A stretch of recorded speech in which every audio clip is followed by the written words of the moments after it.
Embrayage qui colle à froid? Je t'explique quoi faire. Salut la team. Aujourd'hui, on se retrouve avec une KTM 640 LC4 de 1999 avec l'embrayage qui colle à froid. Comme bien souvent, c'est un problème de qualité d'huile et du taux d'humidité. Dans celle-ci, on va commencer par vidanger la moto. Tout d'abord, sur cette moto, il faudra enlever le sabot de protection moteur. Le filtre à huile se trouve juste derrière. Une fois retiré, on pourra apercevoir le filtre à huile. Particularité de cette moto, il y a deux filtres à huile, un filtre à huile papier et une cartouche. On va passer sous la moto pour localiser notre bouchon de vidange. Il se trouve en dessous, au plus bas des carters. On va bien sûr le dévisser pour faire couler l'huile. On pourra faire chauffer la moto au préalable pour rendre l'huile plus fluide. Dans le bouchon de vidange se trouve une crépine.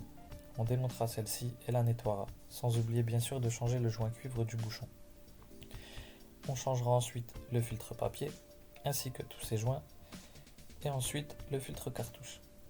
Maintenant, le moteur étant vide, on va pouvoir démonter le carter d'embrayage. On enlèvera toutes les vis une à une en les repérant. Certaines vis sont plus longues que d'autres. Ensuite, il va falloir démonter le plateau de compression. Pour cela, on va desserrer les vis avec leur ressort.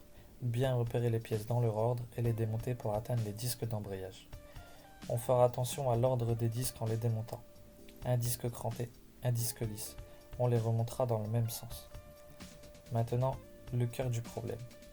Notre problème étant un problème de qualité d'huile et du taux d'humidité dans celle-ci, on nettoiera chaque disque d'embrayage indépendamment les uns des autres pour enlever les excédents de la vieille huile.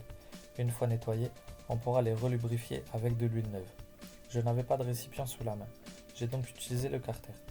On plongera donc chaque disque dans l'huile avant de les remettre en lieu et place dans le sens inverse du démontage.